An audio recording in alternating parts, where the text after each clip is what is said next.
Hello नमस्कार साथियों, मैं गौरव आपके अपने परिवार पाठशाला विद गौरव में आप सभी का स्वागत करता हूं। तो आज है 8 जनवरी 2021 और 8 जनवरी 2021 के जितने भी करंट अफेयर के क्वेश्चन बनते हैं, उन सभी क्वेश्चन को हम लोग फैक्ट के साथ में डिस्कस करेंगे। ठीक है? और ये जो क्लास आप लोगों के लिए है, ये एसएससी, रेलवे, बैंक एवं सभी प्रतियोगी परीक्षाओं के लिए बहुत ही इंपॉर्टेंट क्लास है। जैसे कि चाहे आप यूपी लेखपाल की तैयारी कर रहे हो, चाहे आप यूपी एसआई की तैयारी कर रहे हो या आप सबसे जो उत्तर प्रदेश की सबसे बड़ी भर्ती है शिक्षक भर्ती, चाहे आप सुपर टेट की तैयारी कर रहे हो, ये क्लास आप लोगों के लिए सबसे बहुत ही इंपॉर्टेंट क्लास हो जाती है। तो आप सभी से रिक्वेस्ट है कि आप लोग प्लीज़ क्लास को स्किप मत करिएगा, एक-एक पॉइंट को ध्यान समझिएगा। और आपको ये 30 मिनट इतने इंपॉर्टेंट 30 मिनट हैं कि आपको पूरे के पूरे जो 10 से 12 क्वेश्चन है, ये आप लोगों को एज़ इट इज़ बिल्कुल दिमाग में छप जाएँगे आपके, ठीक है? और इसके साथ-साथ में जो भी साथियों को पीडीएफ की ज़रूरत पड़ रही है या पीडीएफ लेना चाह रहे हो तो हमारा टेलीग्राम चैनल पाठशाला विद गौरव ज्वाइन कर लें, जिसका लिंक आपको डिस्क्रिप्शन में मिल जाएगा। वहाँ से आप ज्वाइन करने के बाद में आप वहाँ से पीडीएफ डेली की डेली डाउनलोड कर सकते हैं, ठीक है? तो आगे बढ़ने से पहले जो भी साथी ने अभी तक चैनल को सब्सक्राइब नहीं किया है, तो सबसे पहले नंबर पे चैनल को आप लोग सब्सक्राइब ज़रूर कर लेंगे। बेल आइकन को प्रेस कर लेंगे, बेल आइकन प्रेस करने के बाद में ही आप लोग क्या करेंगे, आपके पास नोटिफ़िकेशन यहाँ से आती रहेगी, ठीक है? तो आज का सेशन हम लोग स्टार्ट करते हैं और देखते हैं हमारा आज का फर्स्ट प्रश्न कौन-सा यहाँ पे होने वाला है। फर्स्ट वन यहाँ पे बात हो रही है कि न्यायमूर्ति हिमा कोहली तेलंगाना उच्च न्यायालय की मुख्य न्यायाधीश यहाँ पे बन गई हैं।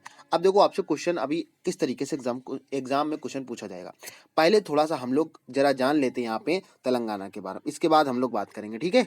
देखो सबसे पहले नंबर यहाँ पे वर्ड आया तेलंगाना। तो तेलंगाना की अगर हम बात करें, इसकी स्थापना जो होती है ये 2014 में होती है।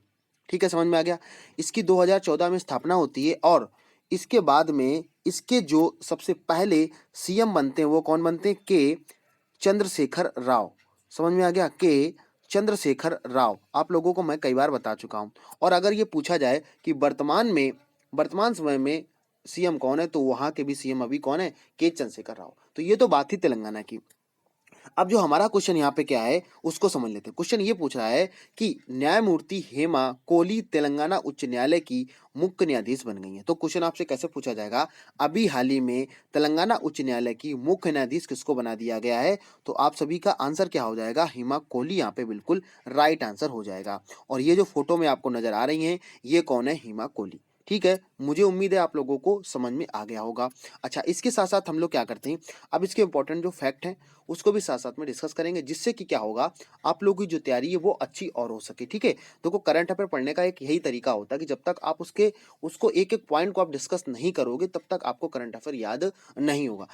वैसे तो मेरा मानना है कि आप कोई भी सब्जेक्ट पढ़ो और तैयारी आपको इसी तरीके से करनी चाहिए कि अगर आपके पास में सपोज मान लिया कि आपको अगर ए फॉर एप्पल आ गया, तो ये सोचो ए से और कौन से वर्ड बन सकते हैं। ठीक है, तब आपकी तैयारी अच्छी होगी। अगर आपने केवल ए फॉर एप्पल ही याद कर लिया है तो वो कहीं ना कहीं आपको एग्जाम में दिक्कत करेगा। ठीक है, तो यहाँ पे बात हो रही तेलंगाना उच्च न्यायालय की मुख्य न्यायाधीश अभी हाल ही में कौन बन गई हैं? तो आपका आंसर क्या हो जाएगा? हिमा कोहली हो जाएगा। ठीक है, तो अब जरा क्या करते हैं, इसका हम लोग और डिटेल्स में चीज़ों को समझते हैं जो आपके इंपॉर्टेंट पॉइंट ऑफ व्यू से इंपॉर्टेंट हो जाएंगी। देखो अगर यहाँ पे बात करते हैं, उन्हें तेलंगाना राज्यपाल, जो तेलंगाना के राज्यपाल हैं, अगर यहाँ इसकी बात करें तो तिमिलिसाई साउंडरजन, ये आप लोगों को याद रखना है। तेलंगाना के क्या कौन से राज्यपाल कौन है? तिमिलसाई साउंडराजन द्वारा हैदराबाद के राजभवन में औपचारिक कार्यक्रम में शपथ दिलाई गई है। तो अगर आपसे पूछ लेता है कि तेलंगाना के सीएम कौन है, तो आंसर क्या हो जाएगा? यहाँ पे आप सभी का आंसर क्या आएगा? के चंद्रशेखर राव। राज्यपाल की बात करेगा तो क्या आ जाएगा? तिमिलसाई साउंडराजन यहाँ पे राज्यपाल है। ठीक है, अगर हम इसकी और फैक्ट की बात करते हैं तो उन्होंने दिल्ली उच्च न्यायालय न्यायाधीश के रूप में कार्य किया और तेलंगाना उच्च न्यायालय की पहली मुख्य न्यायाधीश बनी है। इसलिए भी क्वेश्चन ये आपका इंपॉर्टेंट हो जाता है। तेलंगाना राज्य की पहली मुख्य महिला मुख्य न्यायाधीश बनी है। तो अगर आपसे क्वेश्चन पूछ लेता है तो आंसर क्या हो जाएगा? हिमा कोहली हो जाएगा। ठीक है, आगे हम लोग बात करते हैं, वो न्यायमूर्ति आर एस चौहान की जगह लेंगी, मतलब इससे पहले कौन थे? तो आप सभी का आंसर क्या हो जाएगा? आर एस चौहान थे, इनकी जगह लेंगे, जिन्हें झारखंड का उच्च न्यायालय का मुख्य न्यायाधीश बनाया गया। आपने देखा होगा कल मैंने आंध्र प्रदेश की बात की थी, तो ऐसे ही जितने भी स्टेट हैं सभी के जो मुख्य न्यायाधीश थे ये सब चेंज हो रहे हैं। तो ये आप लोगों को एक डायरी में, एक अपनी जो कॉपी उसमें आपको नोट डाउन कर लेना है। आगामी जो भी एग्जाम होने वाले ये क्वेश्चन यहाँ से आपसे पूछा जा सकता है। ठीक है, तो हिमा कोहली जो है वो अभी मुख्य न्यायाधीश बना दी गई। कहाँ की? ये बनाई गई कहाँ की? तेलंगाना की। ठीक है, अगर पूछे जाए तेलंगाना के राज्यपाल कौन है? तिमिलसाई साउंडराजन यहाँ पे हो जाएगा। ठीक है, मुझे उम्मीद है आप लोगों को चीज़ें समझ में आ रही हो। तो अगर आप लोगों को चीज़ें समझ में आ रही हैं तो आप लोग प्लीज़ लाइक करिएगा, शेयर करिएगा और नए साथियों को जोड़िएगा। ठीक है, समझ में आ गया? इसके साथ-साथ हम लोग सेकंड क्वेश्चन की तरफ बढ़ते हैं। अब देखो आप लोगों को चीज़ें क्या हैं कि आप लोग आज मैं इस कम से कम इस वीडियो का टारगेट लगा के चलता हूँ कि कम से कम 100 लाइक इस वीडियो को मिलेंगे, ठीक है? अब ये आप लोगों को देखना है कि अगर मेरे द्वारा जो मेहनत की जा रही है, क्या सच में आपके लिए हेल्पफुल है? अगर है तभी आप लाइक करिएगा। ठीक है, समझ में आ गया। इसके साथ मैं तो ये चाहता हूँ कि आप लोग छोटे-छोटे अपने डेली के टारगेट बनाइएगा और उन टारगेट को अचीव करने में पूरा दिन अपना लगा दीजिएगा। ठीक है? अगला क्वेश्चन यहाँ पे बात होने वाली 2023 तक दुनिया का पहला लकड़ी आधारित उपग्रह लॉन्च करेगा जापान। अब देखो ये क्वेश्चन इंपॉर्टेंट क्यों हो जाता है? वेरी इंपॉर्टेंट क्वेश्चन है, सभी साथी इसको वेरी इंपॉर्टेंट करके इसको नोट डाउन कर लेंगे। देखो यहाँ पे बात हो रही है कि 2013 तो यहाँ पे बात हो रही है कि 2023 दुनिया का पहला लकड़ी उपग्रह आधारित उपग्रह लॉन्च करेगा कौन? तो ये करने वाला है जापान। ये क्वेश्चन आप लोगों को याद रखना है। पहला लकड़ी उपग्रह अभी हाल ही में किसने लॉन्च करेगा या कौन लॉन्च करने वाला है? तो आंसर क्या हो जाएगा? जापान हो जाएगा। और कब तक करेगा? 2023 तक। ठीक है, तो क्वेश्चन याद हो गया। पहला लकड़ी आधारित उपग्रह है, इसको कौन लॉन्च करने वाला? तो आंसर क्या हो जाएगा? जापान। कब तक लॉन्च करेगा? 2023 तक लॉन्च करेगा और ये दुनिया का पहला लकड़ी आधारित उपग्रह होगा। अब जरा जो देखो, उपग्रह का मतलब होता है सैटेलाइट, समझ में आ गया? तो सैटेलाइट लकड़ी आधारित मतलब लकड़ी का वो कुछ ढांचा उसका बना होगा, उसका पहला उपग्रह लॉन्च करने जा रहा कौन? जापान करने जा रहा। ठीक है, समझ में आ गया। अब जरा हम लोग इसके इंपॉर्टेंट फैक्ट की बात कर लेते हैं। यहाँ पे जापान की सुमितोटोमी फॉरेस्ट्री कंपनी ने क्या किया है? क्योटो यूनिवर्सिटी का उद्देश्य अंतरिक्ष मलबे और कबाड़ की बढ़ती समस्या निपटने हेतु दुनिया का पहला लकड़ी आधारित अंतरिक्ष उपग्रह लॉन्च किया। यानी कि जो भी वहाँ का मलबा होगा, मलबा का मतलब गंदगी होता है, जैसे मान लो कई सारा जो ढेर रख जाता है उसको मलबा बोला जाता है। तो वहाँ पे क्या है, जो कबाड़ होगा, कबाड़ जो इकट्ठा हो जाता है, उससे समस्या को निजात देने के लिए क्या किया गया है कि एक लकड़ी आधारित अंतरिक्ष उपग्रह लॉन्च किया गया। ठीक है, ये पहला उपग्रह 2023 में क्या होगा? लॉन्च होने वाला है। यह लकड़ी से बना उपग्रह जिसमें पारंपरिक उपग्रहों की तुलना में अच्छा विकल्प माना जाता है, क्योंकि वे पृथ्वी के वायुमंडल में पुनः प्रवेश करते समय आसानी से जलाए जा सकते हैं, इससे कोई हानिकारक अवशेष नहीं बचता है। कहने का सीधा सा तात्पर्य यह है कि आपसे क्वेश्चन ऐसे पूछा जाएगा कि पहला दुनिया का पहला लकड़ी आधारित उपग्रह अभी कौन से देश ने लॉन्च करने वाला है? आंसर हो जाएगा जापान। कब लॉन्च करेगा? 2023 में लॉन्च करेगा। ठीक है, और ये किसका बना होगा? तो ये जो मलबा होता है, जो यानी कि जो क्या नाम है, कबाड़ होता है, उसकी समस्या को निजात दिलाने के लिए इसको किया गया। ठीक है, समझ में आ गया। तो मुझे उम्मीद है आप लोगों को चीजें समझ में आ रही होंगी।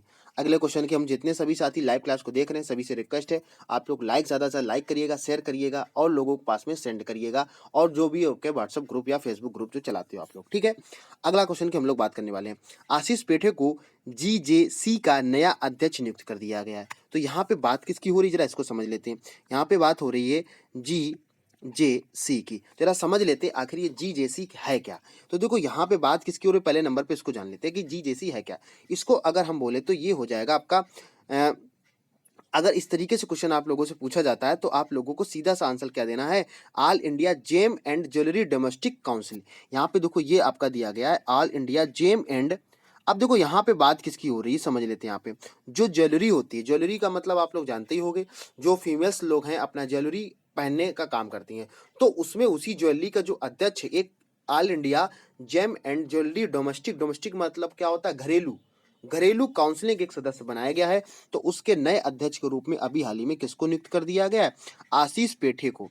अब ठीक है, आशीष पेठे को आप लोग पेठे से आप लोग पेठा को याद रख सकते हैं। ठीक है, क्वेश्चन आपको कोरिलेट करके हमेशा याद करेंगे तो मुझे आप लोगों को बहुत अच्छे से याद रहेगा और बहुत टाइम के लिए याद रहेगा।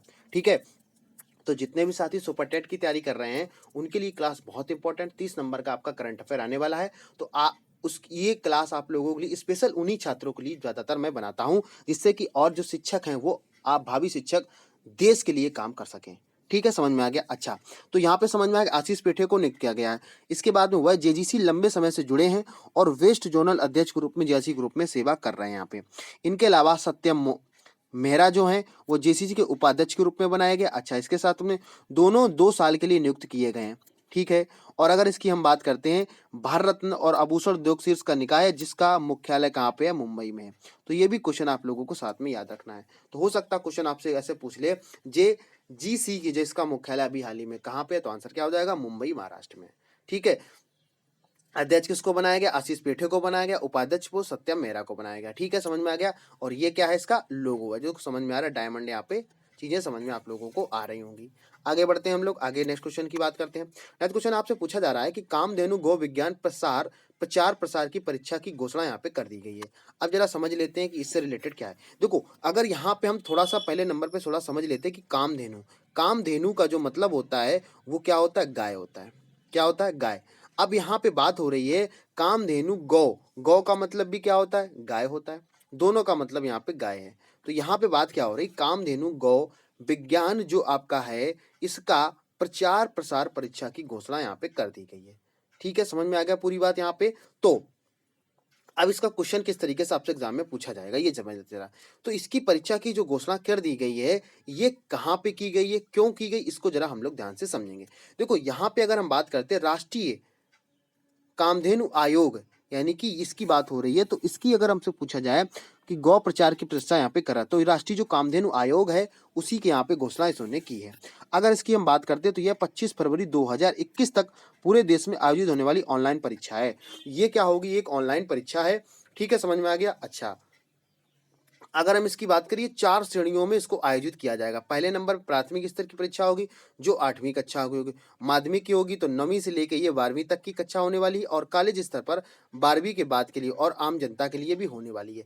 कहने का सीधा सा मतलब क्या है कि कामधेनु गौ विज्ञान प्रचार प्रसार परीक्षा, इसकी घोषणा कर दी गई है। तो कौन से आयोग ने की है, तो राष्ट्रीय कामधेनु आयोग ने की है। ठीक है, समझ में आ गया। अब आपका आज का क्वेश्चन ऑफ द डे है, आप लोग सभी साथी ध्यान से सुनेंगे। क्वेश्चन मेरा ये है कि राष्ट्रीय कामधेनु जो आयोग है, इसके वर्तमान में अध्यक्ष कौन है। ये आप लोगों का क्वेश्चन ऑफ द डे में, इसका आंसर आप लोगों को कमेंट बॉक्स में करना है। क्वेश्चन क्या है, एक बार फिर से सुन लेंगे। राष्ट्रीय कामधेनु आयोग, इसके अभी वर्तमान में अध्यक्ष कौन है, ये आप लोगों को कमेंट बॉक्स में आंसर करना है। ठीक है, समझ में आ गया। आगे बढ़ते हम लोग। अगला क्वेश्चन आप लोगों से है, Khelo India ice hockey tournament Chiktan Kargil में शुरू हुआ। अब जरा समझ लेते हैं अब क्वेश्चन किस तरीके से आपसे पूछा जाएगा। क्वेश्चन पूछा जाएगा कि खेलो इंडिया आइस हॉकी टूर्नामेंट है, अभी हाल ही में कहां पर इसकी शुरुआत की गई है। तो आप सभी का आंसर क्या आ जाएगा, कारगिल यहाँ पे आंसर आ जाएगा। बात समझ में आ गई, मैंने क्या बताया। अगर यहाँ पे कारगिल की हम बात करते हैं तो कारगिल कहाँ पे है, ये आपका लद्दाख में है। ठीक है, समझ में आ गया यहाँ तक। अच्छा, इसके बाद हम लोग बात करते हैं तो खेलो इंडिया आइस। देखो, आइस की यहाँ पे बात हो रही, किसकी बात हो रही है यहाँ पे, आइस। आइस का मतलब क्या होता है, बर्फ होता है। अब बर्फ तो आपको पता है एक ही जगह है, लद्दाख में सबसे ज्यादा है बर्फ है, बर्फबारी वहीं पे होती है। तो आप ऐसे क्वेश्चन को कोरिलेट करके याद कर सकते हो। ठीक है, आगे हम लोग बात करते हैं। तो यहाँ पे ये चीजें आप लोगों को समझ, और जितने साथी लाइव क्लास को देख रहे हैं सभी से रिक्वेस्ट है, आप लोग प्लीज लाइक करिएगा, शेयर करिएगा और कमेंट करिएगा, जिससे कि क्या होता है कि एक हमें अंदर से एक मोटिवेशन मिल सके कि हमारी जो क्लास है इतने सारे साथी लोग देखते हैं, इतने लोगों को पसंद क्लास आ रही है। ठीक है, आगे बढ़ते हैं हम लोग। तो यहाँ पे बात हो रही है Khelo India ice hockey tournament है, इसका अभी हाल ही में कहाँ पर इसका शुरू किया गया, तो ये कारगिल में शुरू किया गया। कारगिल कहाँ पे ये लद्दाख में है।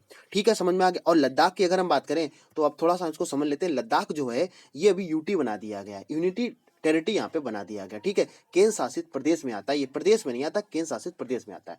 अगर आपसे पूछ लेता है केंद्र शासित प्रदेश वर्तमान में कितने हैं, तो आप सभी का आंसर क्या आ जाएगा, 8 यहाँ पे केंद्र शासित प्रदेश है। अगर आपसे पूछा जाता है कि प्रदेश कितने हैं, तो आप सभी का आंसर क्या आ जाएगा, 28 है। ये मैं कई बार आपको डिस्कस कर चुका हूँ।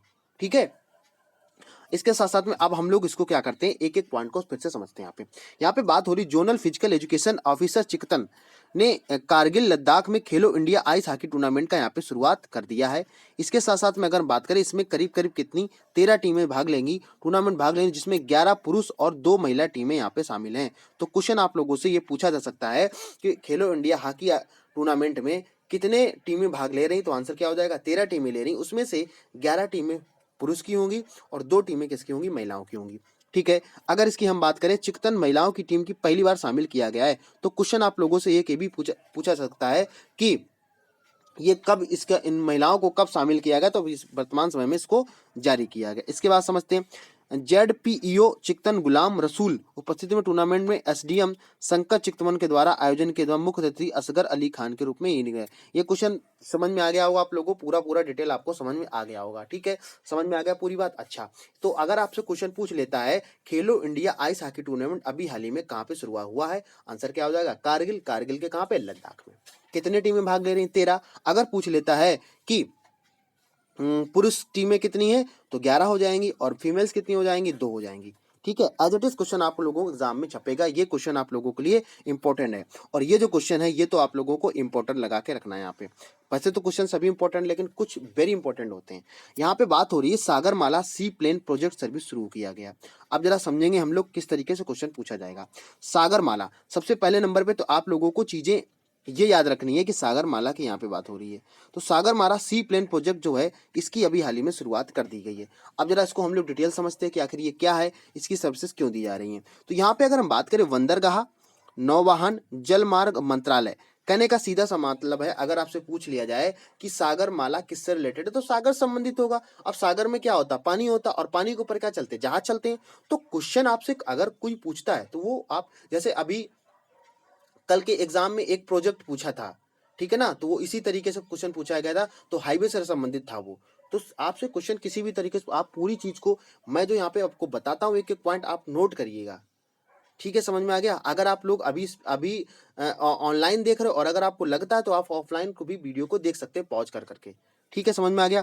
तो सागरमाला जो सी प्लेन प्रोजेक्ट है ये शुरुआत इसकी हो गई है। ये किससे संबंधित है? तो बंदरगाह हो जाएंगे आपके, नौवाहन हो जाएंगे, जलमार्ग हो जाएंगे, ये सब हो जाएगा यहाँ पे। ठीक है, एयरलाइन ऑपरेटरों के साथ सागरमाला विमानन सेवा परियोजना को शुरू किया गया। सागरमाला विमानन परियोजना को यहाँ पे शुरू किया गया है।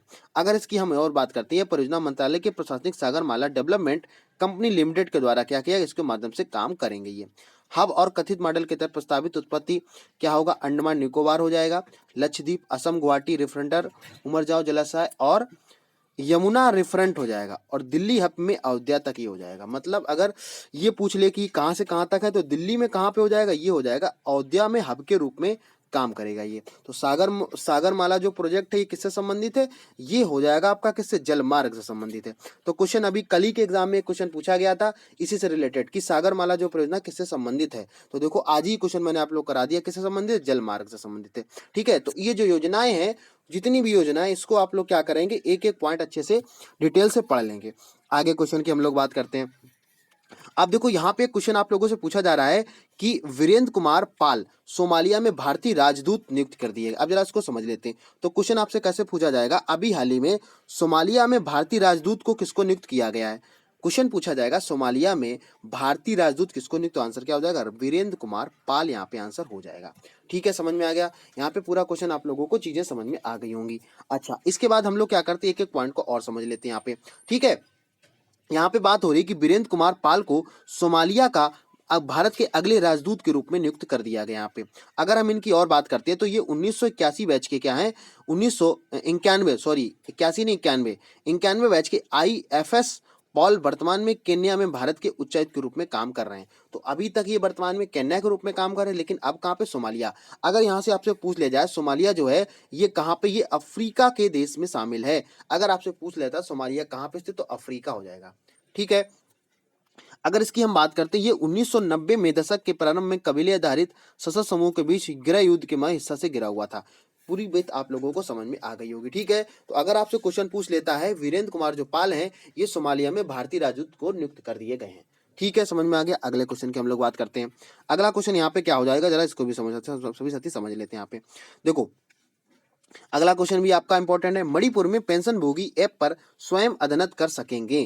कहने का सीधा सा तात्पर्य क्या है कि अभी हाल ही में अगर आपसे पूछ लिया जाता है कि एम पेंशन, क्या पूछा जाता है?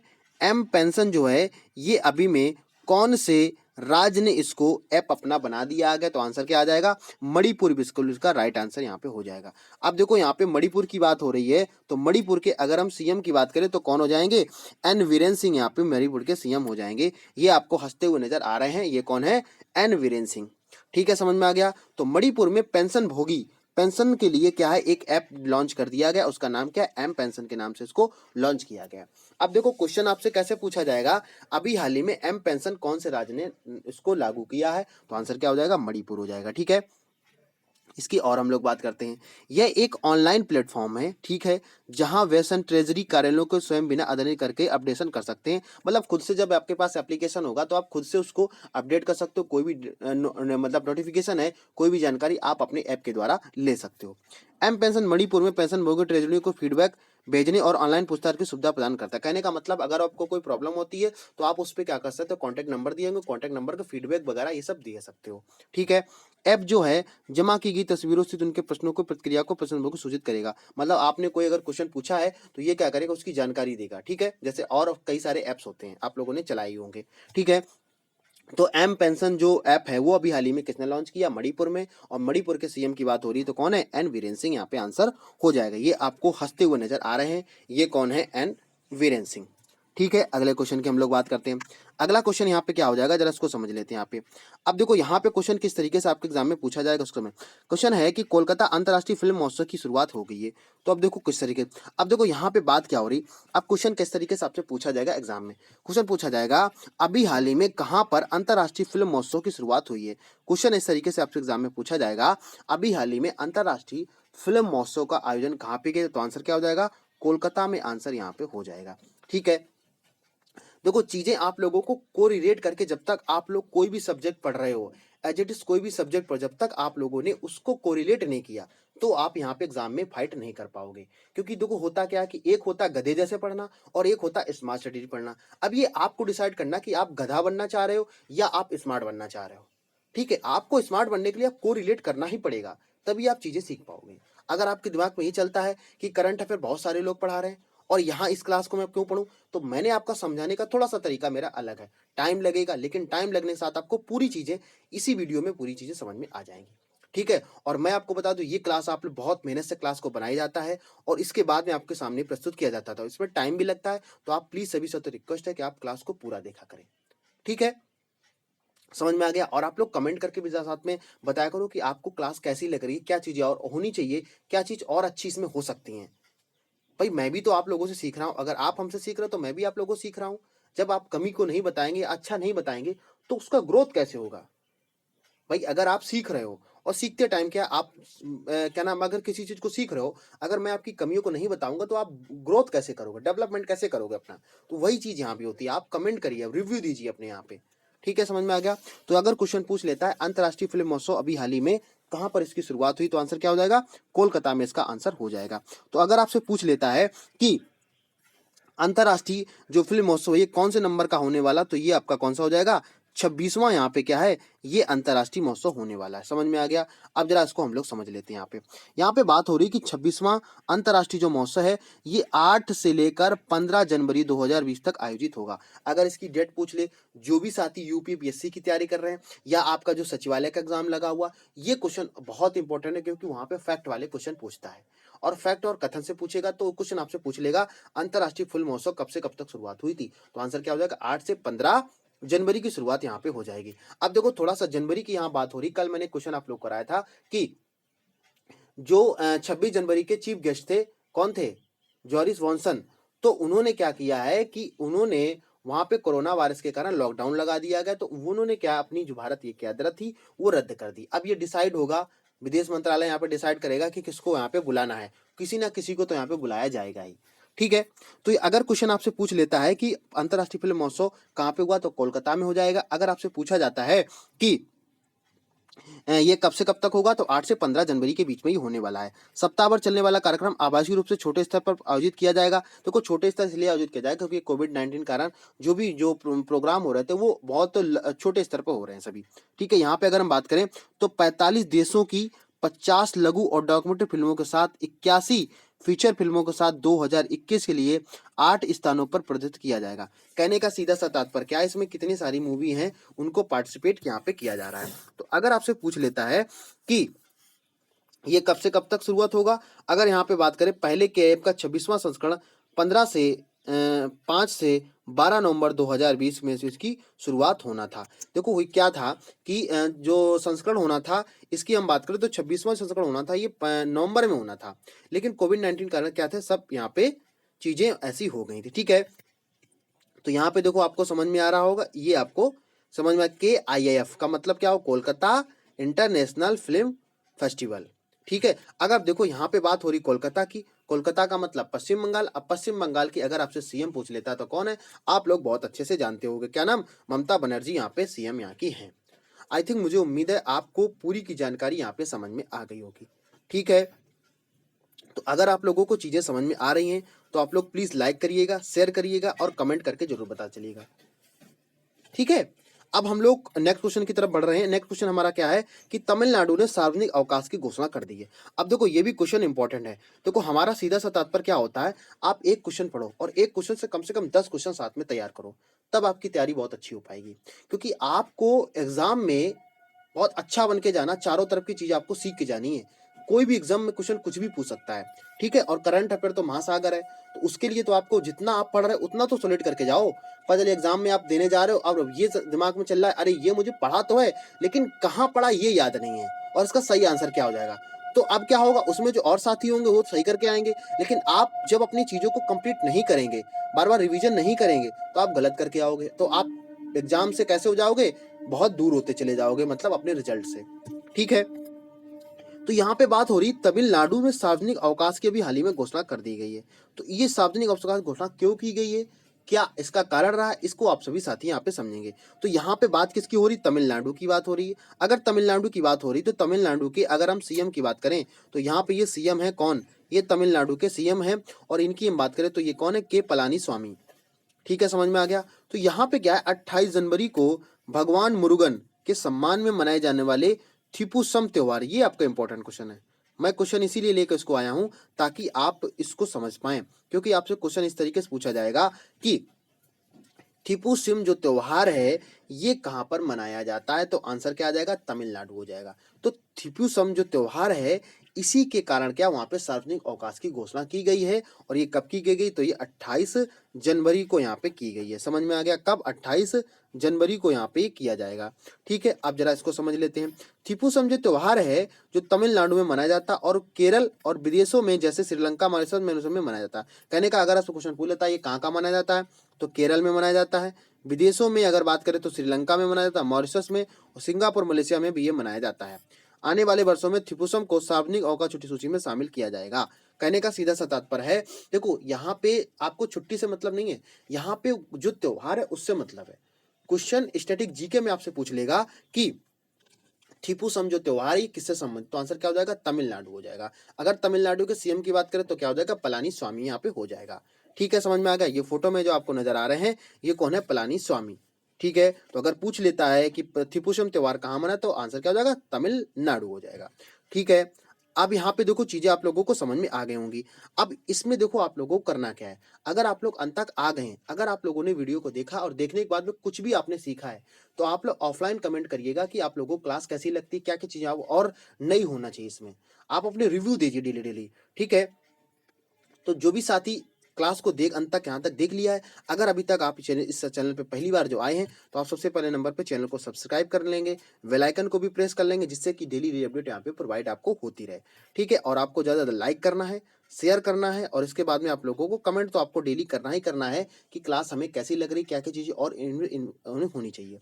ठीक है, और जो भी साथी TET, C TET, UP TET या सुपर टेट की तैयारी करना चाह रहे हैं तो हमारे चैनल से जुड़िएगा। आपको यहाँ पे फ्री ऑफ कॉस्ट लगातार तैयारी करवाई जा रही है, प्लेलिस्ट पूरी बनी हुई है, आप लोग वहां से जाइएगा, प्लेलिस्ट पूरी देख लीजिएगा। ठीक है, समझ में आ गया। और जो साथी एनटीपीसी की तैयारी कर रहे हैं, एनटीपीसी की रीजनिंग मैंने पूरी कंप्लीट करवा दी है, करंट अफेयर तैयार करवा दी, तो आपको इसी तरीके से अगर ऐसा ही प्यार बना आप लोगों को बना रहा तो यहाँ पे इस चैनल के माध्यम से बहुत सी चीजें आप लोगों की आगे होने वाली, बहुत कुछ मैंने इस चैनल के लिए सोच रखा है आप लोगों के लिए। बस आप लोग इसी तरीके से प्यार अपना बनाए रखिएगा, लोगों को बताइएगा। लोगों को आप लोग जब तक लोगों को बताएंगे नहीं तो लोग जानेंगे कैसे। ठीक है, जो भी आपके सहपाठी उनको क्लास के बारे में बताइएगा। तो कुछ हमारे सोशल मीडिया हैंडल है, आप यहाँ पे हमें फॉलो कर सकते हैं, जैसे कि फेसबुक है, इंस्टाग्राम है और ट्विटर है। आप यहाँ पे हमें फॉलो कर सकते हैं, जहाँ पे आप लोगों को डेली अपडेट भी प्रोवाइड कराई जाती है। ठीक है, अगर इसकी पीडीएफ चाहिए तो पीडीएफ के लिए आप लोग टेलीग्राम चैनल ज्वाइन कर लें। ठीक, समझ में आ गया होगा। आई थिंक, मुझे उम्मीद है आपको समझ में आ गया होगा। अब बस आप लोगों को क्या करना है कि अपनी तैयारी बहुत अच्छे से आप लोग कर रहे हो, उसको आपको रिवीजन देना है और अच्छा से अच्छे तरीके से तैयार करना है। ठीक है, समझ में आ गया? और इसके लिए आप लोगों को करना क्या है, आप लोग क्लास से जुड़िएगा, क्लास के बारे में पूरी-पूरी बातें आप लोगों को यहाँ पे एक-एक पॉइंट डिटेल में समझाया जाता है। यहाँ पे कोई बात नहीं होती है, नो टॉक सबसे ज़्यादा आपको सिखाया जाता है, ठीक है?